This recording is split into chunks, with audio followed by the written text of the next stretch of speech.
Welcome to A Little Bit Radical, a business podcast from Standing on Giants. I'm Rob, your host.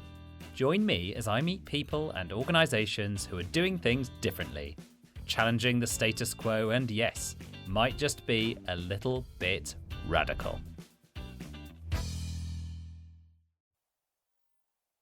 How do you transform a 150-year-old brewery into a data-led company ready to thrive in today's world?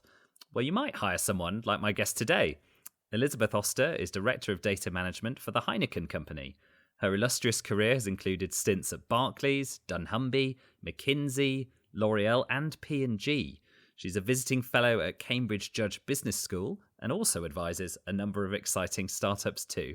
Elizabeth, welcome to the podcast. Thank you so much, Rob. And what a fantastic opportunity to spend a few minutes, a few hours perhaps with you. And this is a great initiative. I think I was really interested and curious about this fantastic initiative to start to talk about, what does it take to get to the next level? So thanks a lot for having me today. Absolutely. Well, thank you very much for being so excited. That's wonderful. And you're right. I think that is the crux of what we'll be talking about today. How do you bring in a little bit of radical thinking, maybe some little bit radical behaviors in your work to get to the next level? That's really exciting. So we're going to get into your work in due course, but we always start with digging a bit deeper into you and getting to know you. So if you are a little bit radical, which we know you are because you're a guest on this podcast, what do you think in your early life set you up for that? I don't think that I had any particular events or thing that I can point to. And actually quite the opposite. I think I had a rather boring early life with no particular events of any kind. But that actually perhaps was the motivation to always seek something, a different dimension, something more interesting, look at things from a different perspective. Yeah, so that's, I can't really point to anything specific that made me look always for taking a different perspective and looking what was beyond the obvious. But that's per se perhaps is also maybe a good foundation in terms of not too many shocks and, having the opportunity to also with calmness and without any fear sort of look at other things and exploring things. So, but thanks for the question. It really made me think. Absolutely. I can empathize with that, actually. That's how I feel about my own early life. Really quite boring, which made me determined to create some excitement for myself. Do you identify with that? Absolutely. Absolutely. And I remember as a child, I was born in Italy, so I was looking at the mountains out of my window. And I kept really wondering what's behind those mountains. And I always had the sense and the feeling that there must have been an incredible world full of excitement and opportunities just beyond those mountains. And it really made me very interested on traveling and also knowing different cultures, understanding other point of views. That's interesting. So you feel like you've always had that curiosity. Did you ever make that leap over the mountains? Did you ever travel over those mountains? I finally managed, yes, when I was 18.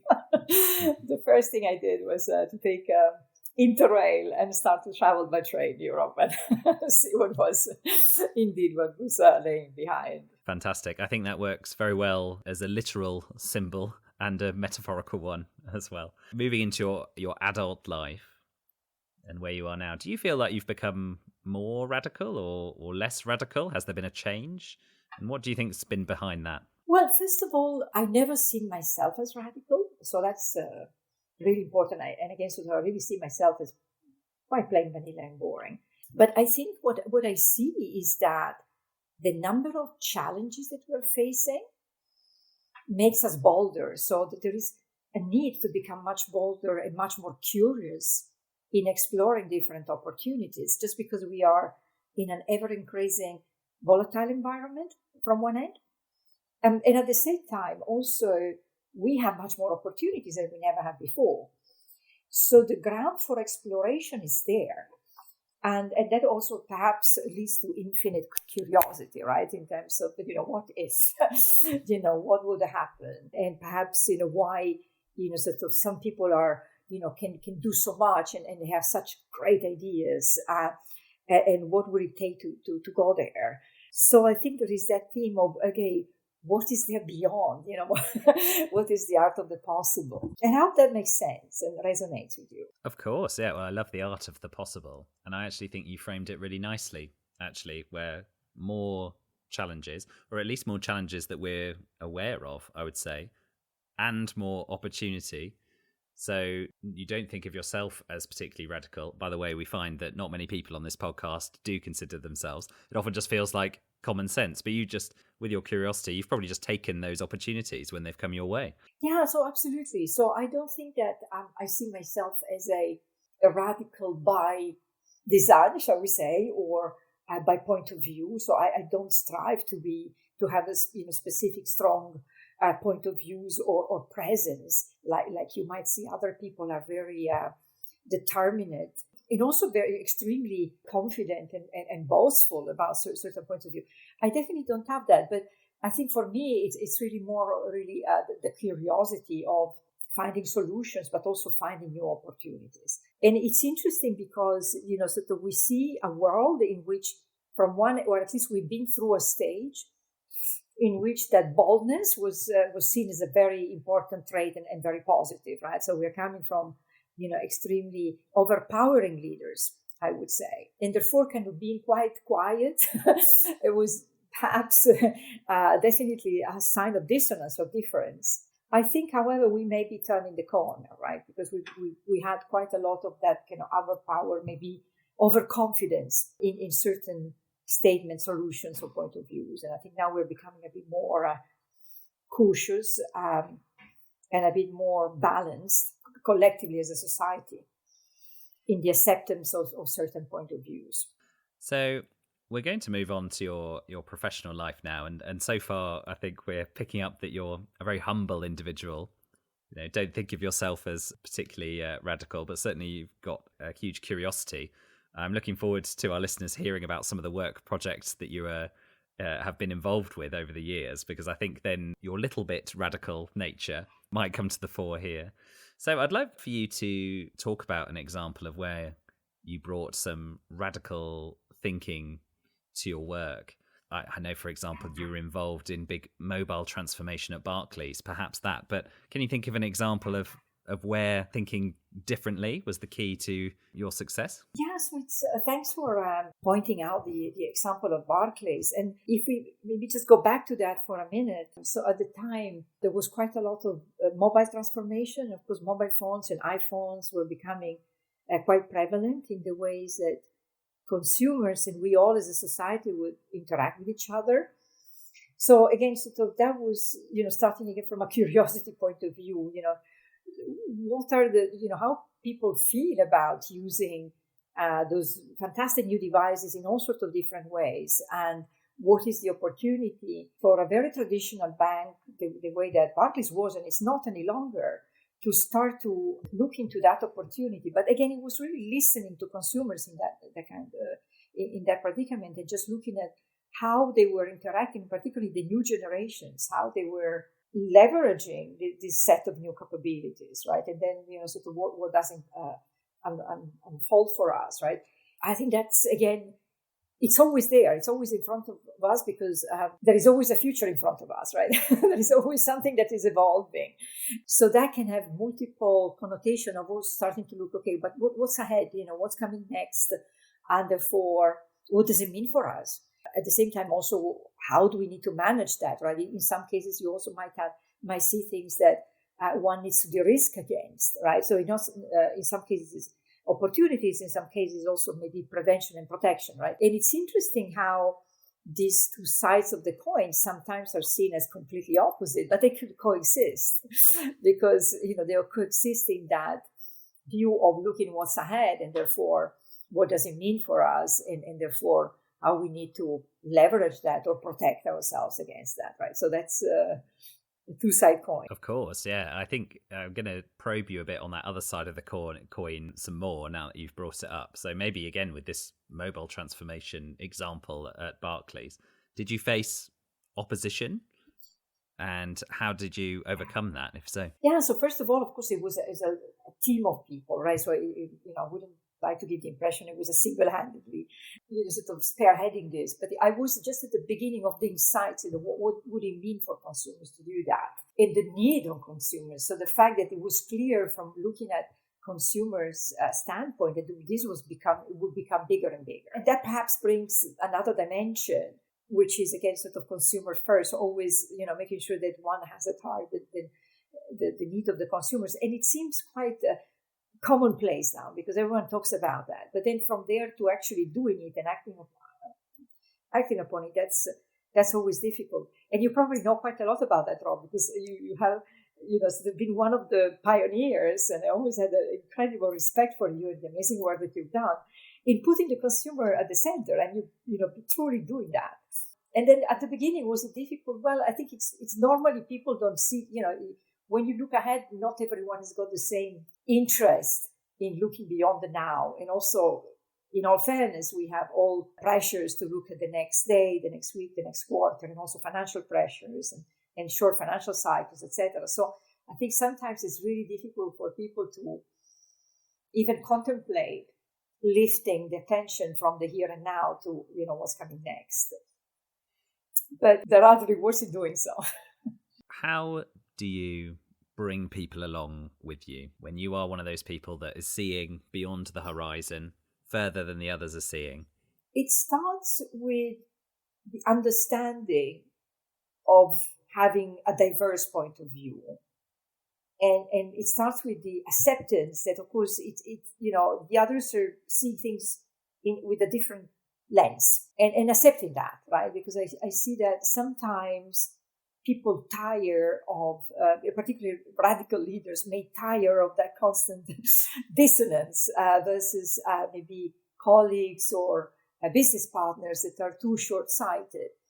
So it starts with accepting that is normal, shall we say? So we need to deal with, and then it's really a matter of finding the anchor point of opening the discussion that would lead to this unlocking of new perspectives, right? So, but that's a journey, and sometimes these journeys can be faster than others. So it's hard to predict when sometimes sort of those set of opportunities would unlock, but they generally will. So it's having that faith and confidence and patience sometimes that, eventually that new point of view will be shared, but it takes time. And sometimes that concept of it takes time, again, is not aligned to our society that looks for fast turnarounds, right? We think everything can be super fast.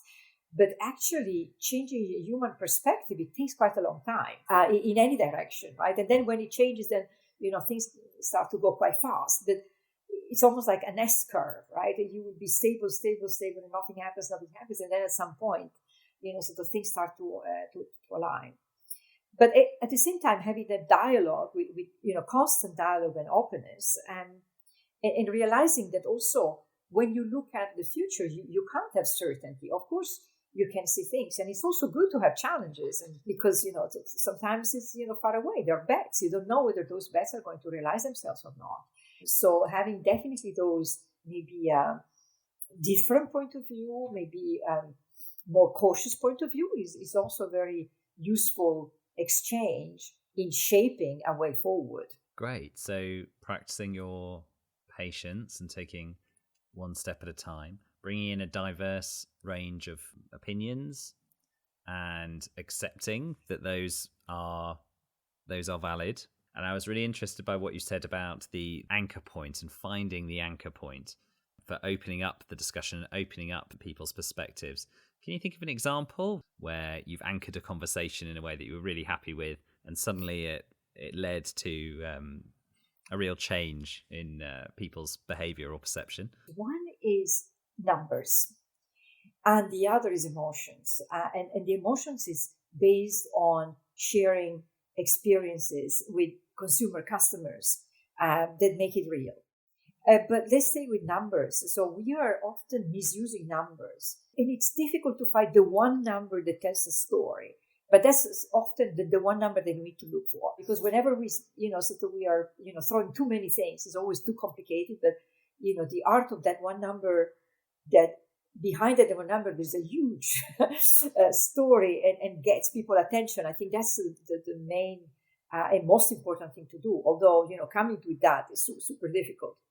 And then the second point, it's about immersing in the customer life, in the consumer life, and sort of, and particularly on those who are already clearly looking at different things, have got different needs, that they are much more challenging, right? So I think it's a matter of really aligning those more rational side with the more emotional side of experiencing, and those two things together do wonders in terms of opening up people to say, okay, we look at work in a certain way, but there are definitely other things that are super important to consider. And let me come back perhaps to the one number. And we are just coming out of COVID, and it's probably all very recent for us, that the one number that everyone was looking at every day, so it was the number of new infections, right? And is that the right number? Is that a meaningful number? It doesn't matter. That was the one number that was dictating our lives, so almost like for 2 years, right? And I think that's, it's a terrible equivalent, because of course we've been through all this traumatic phase, but still it all boils down to having something that can anchor a new perspective, something that is changing, something that is evolving. And then bringing attention to that metric, that measurement that also evolves very rapidly and therefore requires attention. I think once there is that articulation, then things can unlock quite easily. And then, as I said, at the same time is also the more human experience, the emotional side of really living what perspectives from other people's point of views that actually are consuming our products. And therefore that can change quite a lot the perspective as well. Absolutely. I love that. The idea of ultimately the balance of the rational and the emotional. And I think we are always naturally stronger at one or the other. And so perhaps a key to bringing people with you is finding that balance within yourself, building in the area where you're not so strong. For me, it's definitely the numbers, for example. You won't be surprised. I quite like the emotions and the storytelling.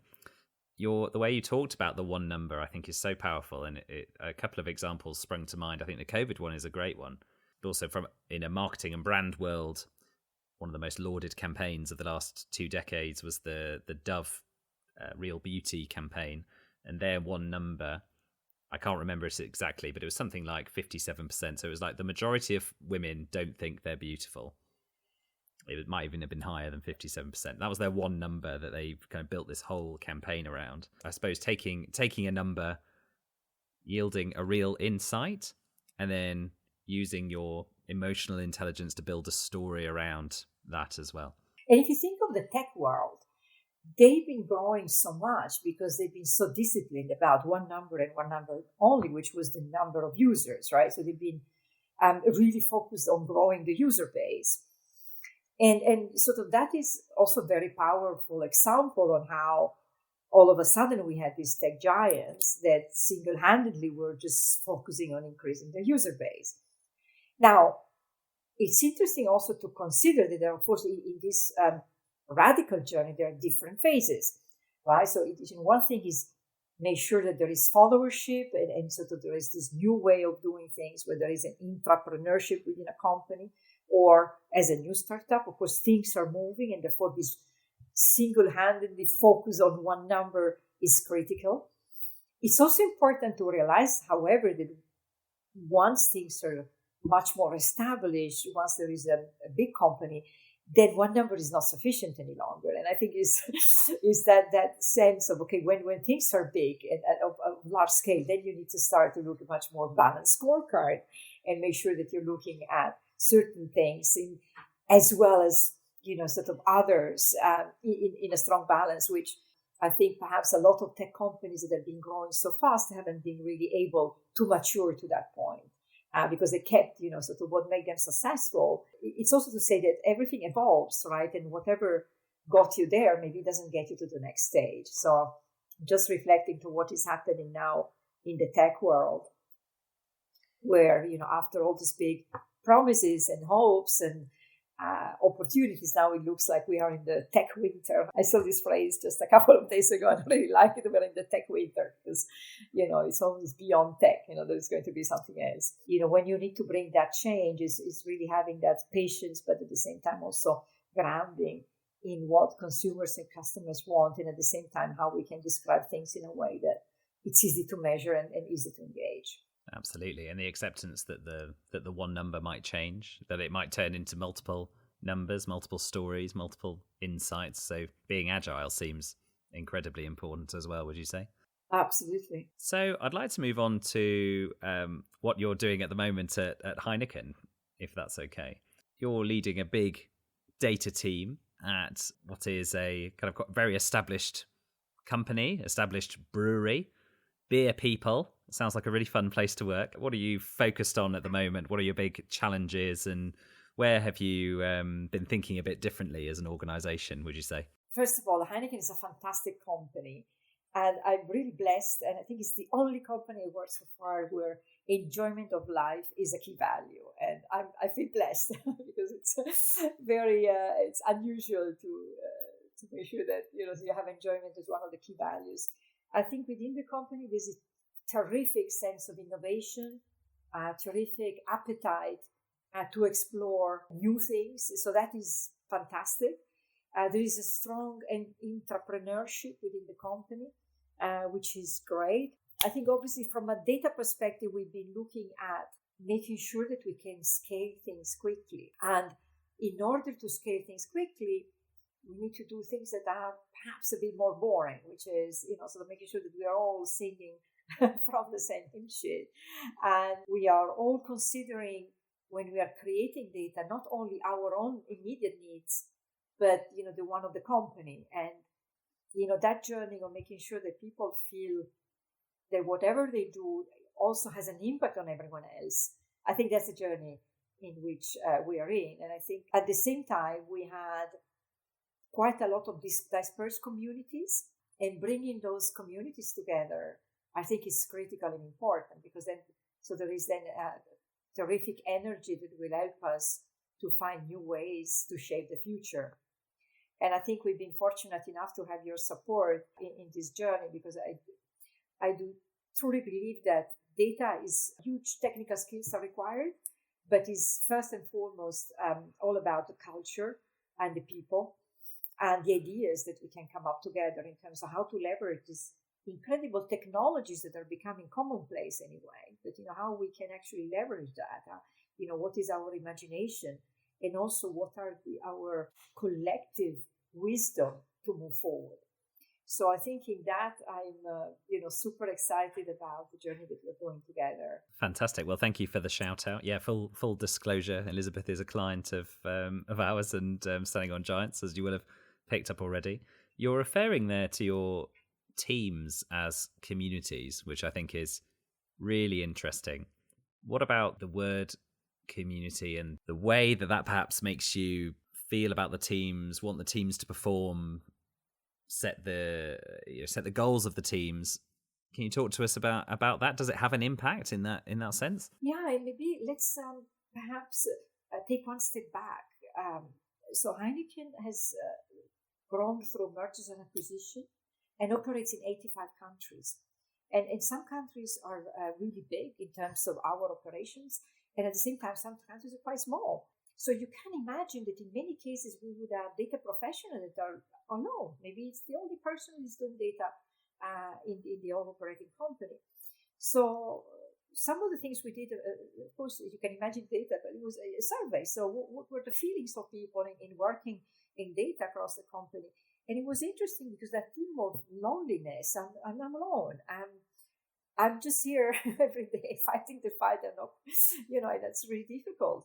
So that's really where this whole idea of community started. And so, okay, actually, we're operating in so many diverse countries. And whilst, of course, we have breweries, and there are strong communities because in every country there is a strong population in our colleagues that actually is brewing.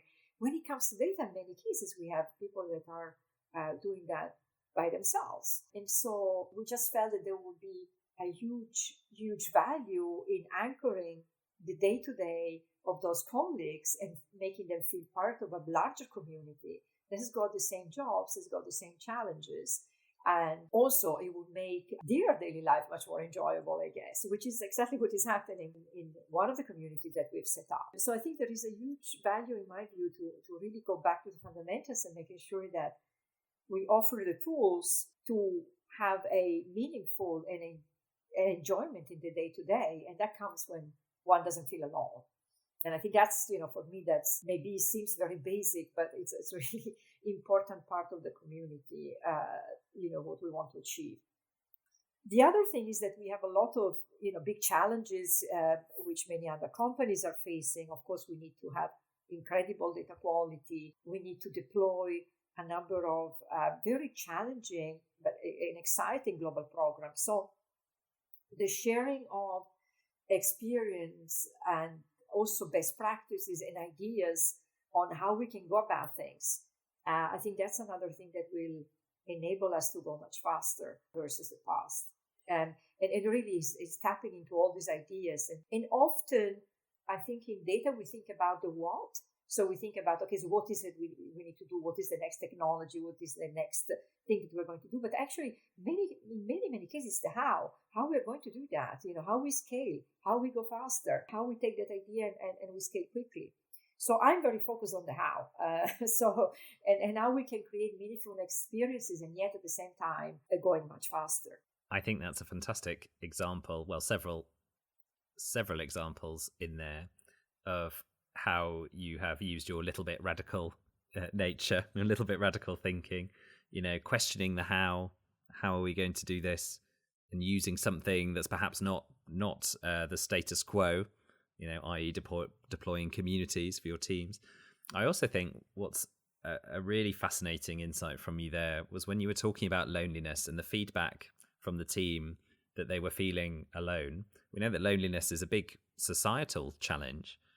Do you think that it does fall within the remit of responsible employers to help their staff feel together and to not feel alone? I listened to a podcast a while back from Ezra Klein, and I found it so interesting because it was reflecting on this trend in which employers are becoming more and more important to people's daily lives. And that was certainly the case during COVID, in which, aside from employers, in many cases, there was no lifeline outside.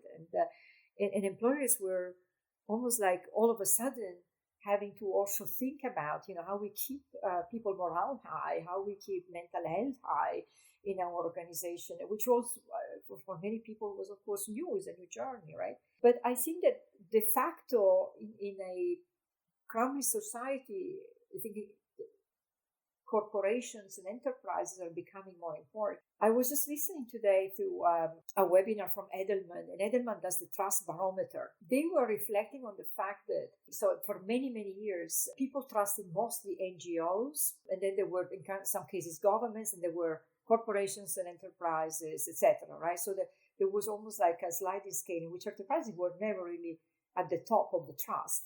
But now things have changed completely, and corporations, enterprises, companies are the number one trusted entity by people. And NGOs actually have been sliding down, and definitely government have been sliding down quite a lot, and they are now the least trusted. They were also, of course, talking about media. As you can imagine, they were very much trusted a while back, and now they're utterly not trusted, given all the fake news, etc. But it's really kind of back to your question. It's interesting that companies have taken a different role also in ensuring that there are ways of working that fulfill people's mental health.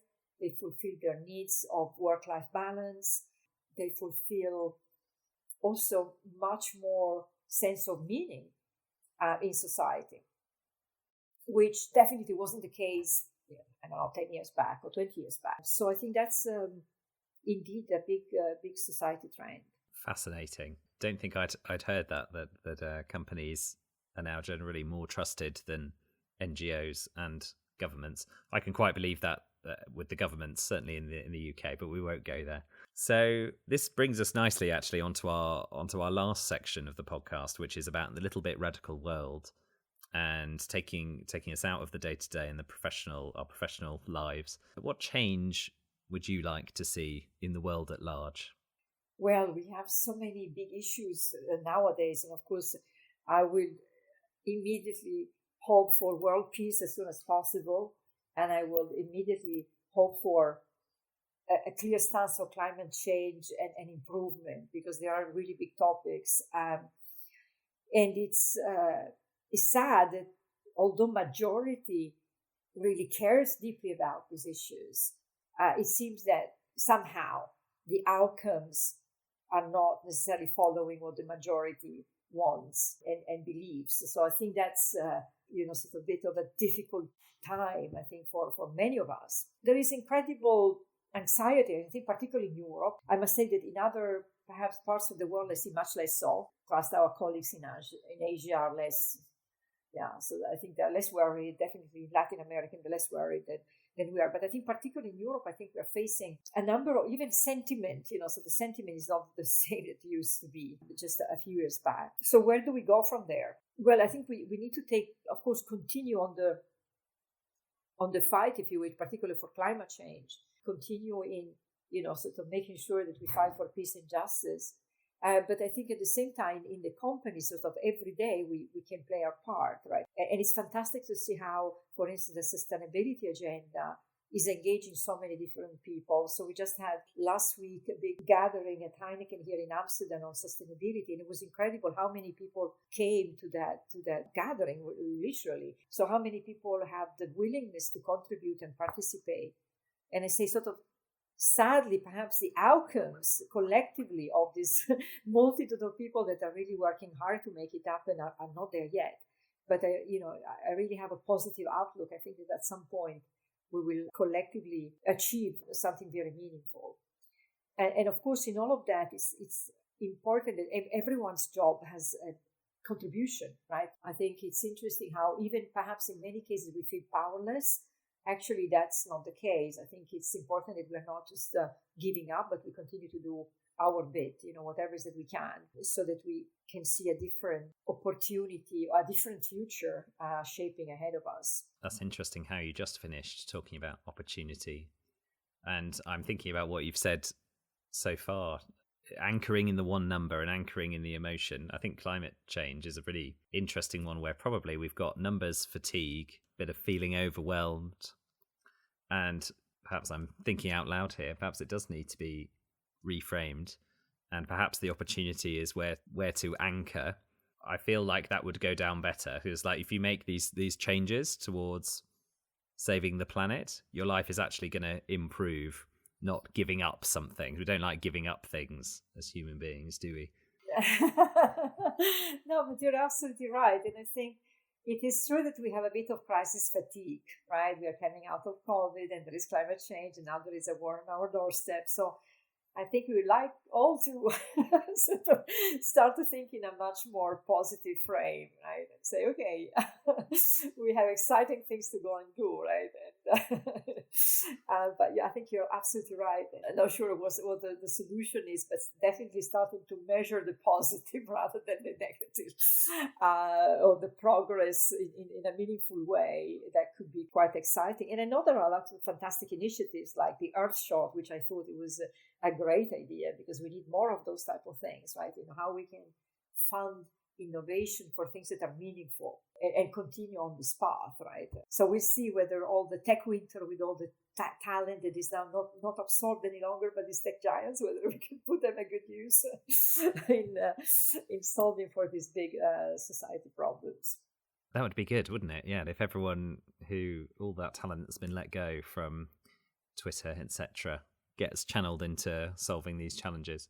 I'm going to give a very crude example of what we were just talking about framing as opportunities. So I'm a vegan. That's come up a couple of times on this podcast already, and obviously done a lot of research around veganism. One of the things that I really enjoy about my veganism is that when you look at the data, if you go vegan for, I believe the stat is, if you go vegan for 1 month, you make more impact than if you recycled for your whole lifetime. So when I don't want to get up early and put the recycling out, I think, doesn't matter. I'm vegan. I've already made way more impact than that. Here we go. No, but I love that, because I absolutely love it. And I'm also a data-driven, right? Decision. Yeah. So you're much more informed about The one what number really matters. Absolutely. And you're absolutely right. Sometimes we have way too many things and it's confusing. It's good to have one, one reference. Yeah, we can't care about everything. That is the problem. We cannot. I think it's just biologically impossible. So I think what's really still resonating is that idea of anchoring and the focus there, and pairing the data with the emotional decision. That also feels very relevant, whatever challenge you're facing, whatever little bit radical idea you want to bring forward. My final question, Elizabeth, is always the same. So what advice would you give to someone listening to this podcast who has an idea that's a little bit radical that they want to bring to their work or the world or their family or wherever? What advice would you give them? Well, the first is please go for it. Go for it with passion, with energy, with trust and patience. Because the worst thing that can happen is that we have an idea, we don't really see the full potential of the idea. And sometimes maybe we're just too intimidated by we already know that there is a natural resistance. Maybe it just becomes too hard. So we shouldn't really be worried about any of that and just go for it and enjoy the journey, because in that journey, so that there is going to be quite a lot of discovery, and it's also then, of course, the more people are involved in that idea, then the more that idea becomes better, grows, becomes much more faceted and interesting. So go with your idea, get followership, and then of course get the one number and the emotional buy-in that idea requires. Elizabeth, thank you so much for joining us today, and I'll speak to you again soon. Thank you for listening to this podcast. If you enjoyed it, please follow us on your podcast platform. If you'd like to appear on A Little Bit Radical or have an idea of someone we should speak to, please email podcast@standingongiants.com or get in touch with me on LinkedIn. You can search Rob Fawkes or search Standing on Giants and you'll find me there. Thank you very much and speak to you next time.